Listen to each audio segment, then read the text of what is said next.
नमस्कार साथियों, आज की इस क्लास में हम लोग जो है आरपीएफ कांस्टेबल और एसआई के एग्ज़ाम के लिए जो है साइंस के कुछ इंपॉर्टेंट टॉपिक्स का यहाँ पर रिवीजन करने वाले हैं। तो चलिए करते हैं क्लास की शुरुआत।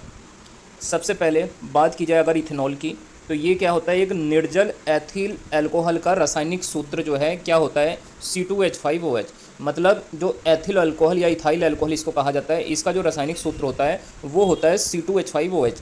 और इसको हम लोग जो है CH3CH2OH भी लिख सकते हैं। इस चीज़ को भी आपको याद रखना है। बात किया जाए अगर इथाइल अल्कोहल का उत्पादन कैसे किया जाता है, तो देखिए इसका उत्पादन जो है गन्ना, मक्का, गेहूं आदि से किया जाता है। गन्ने से, मक्के से, गेहूं से इसका उत्पादन होता है, जिसमें क्या होता है, स्टार्च की मात्रा अधिक होती है। अल्कोहल के अंदर जो है स्टार्च की मात्रा जो है बहुत अधिक होती है, इसीलिए इससे जो है गन्ने में, मक्के में, गेहूं आदि में स्टार्च की मात्रा ज़्यादा होती है, इसीलिए इससे अल्कोहल का निर्माण होता है। अब यहाँ पर हम कुछ रासायनिक पदार्थ और उनके जो है सूत्र को यहाँ पर पढ़ेंगे। सबसे पहले बात करते हैं एसिटिक अम्ल का। इसका रासायनिक सूत्र जो है CH3COOH होता है। सिरके में एसिटिक अम्ल मौजूद होता है। इसी प्रकार बात करें क्लोरोफॉर्म की, तो इसका केमिकल फार्मूला CHCl3 होता है। ये क्लोरोफॉर्म का सूत्र होता है।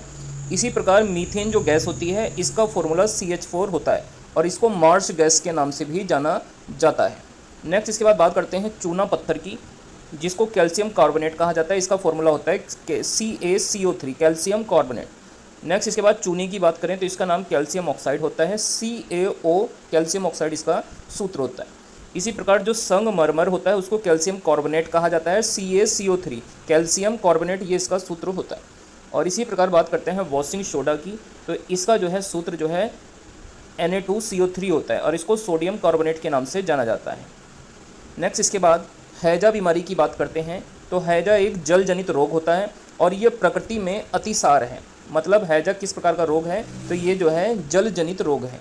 नेक्स्ट इसके बाद बात करते हैं टाइफाइड की, तो टाइफाइड एक बीमारी है जो दूषित पानी से फैलती है, तो ये भी एक जल जनित रोग है जिसमें साल्मोनेला टाइफी बैक्टीरिया होता है। टाइफाइड जो है किस बैक्टीरिया के कारण होता है, साल्मोनेला टाइफी बैक्टीरिया के द्वारा।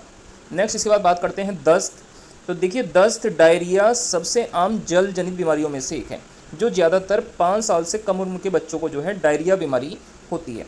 नेक्स्ट इसके बाद बात करते हैं हेपेटाइटिस की, तो देखिए जो हेपेटाइटिस ए है ये एक अन्य प्रकार की जल जनित बीमारी होती है और यह जो है हेपेटाइटिस ए वायरस के कारण होती है।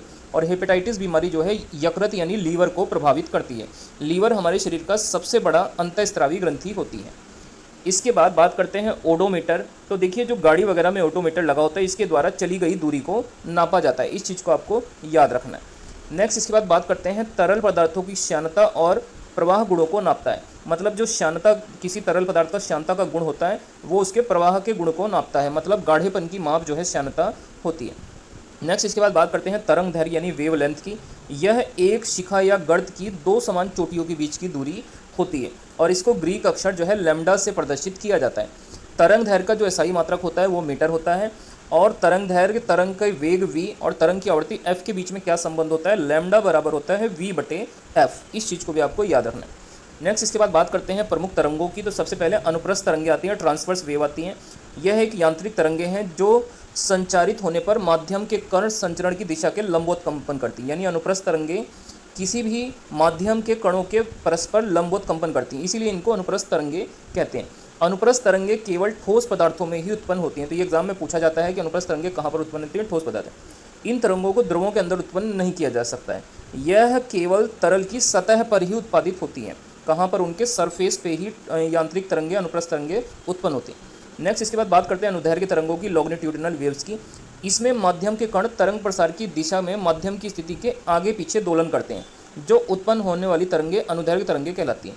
ध्वनि तरंगें किस प्रकार की तरंगें होती हैं, तो ये अनुदैर्घ्य तरंगों के एग्जाम्पल में आती हैं। साउंड वेव, अनुदैर्घ्य तरंगें जो है सभी माध्यम यानी ठोस, द्रव, गैस में उत्पन्न की जा सकती हैं, जबकि हमने अभी पढ़ा था अनुप्रस्थ तरंगें केवल ठोस में। वायु में जो ध्वनि तरंगें और साथ में भूकंप तरंगें और वसंत तरंगें भी अनुदैर्घ्य तरंगें। वायु में अगर ध्वनि तरंगें पूछा जाए, भूकंपीय तरंगें और बसंत तरंगें, ये सभी अनुदैर्घ्य तरंगों के उदाहरण होते हैं। अब इसके बाद बात करते हैं विद्युत चुम्बकीय या यांत्रिक तरंगों की। तरंगें जिनके संचरण के लिए किसी माध्यम की आवश्यकता नहीं होती, विद्युत चुम्बकीय तरंगें कहलाती हैं। यानी ये तरंगें निर्वात में भी फैल सकती है, निर्वात में भी गति कर सकती है। बात की जाए अगर यांत्रिक तरंगों की, तो किसी शांत नदी या तालाब के जल में ईंट फेंकने से उत्पन्न विक्षोभ यांत्रिक तरंगें कहलाता है। जैसे कि आपने किसी तालाब में कभी कोई पत्थर या ईंट फेंका हो और जो उस प्रकार की तरंगें उत्पन्न होती हैं वो यांत्रिक तरंगें होती हैं। किसी माध्यम से यांत्रिक तरंगों के प्रसार के लिए यह आवश्यक है कि माध्यम में लोच या जड़ता का गुण हो। माध्यम में क्या हो? लोच या जड़ता का गुण हो। तो दोस्तों आज की क्लास में हम लोग बस यहीं तक पढ़ने वाले हैं। आप लोगों को कमेंट करके ये बताना है कि आपको ये क्लास कैसी लगी है। बाकी वीडियो अच्छी लगी है तो वीडियो को जरूर से लाइक करें, शेयर करें। चैनल पर नए हैं तो इसको सब्सक्राइब करें।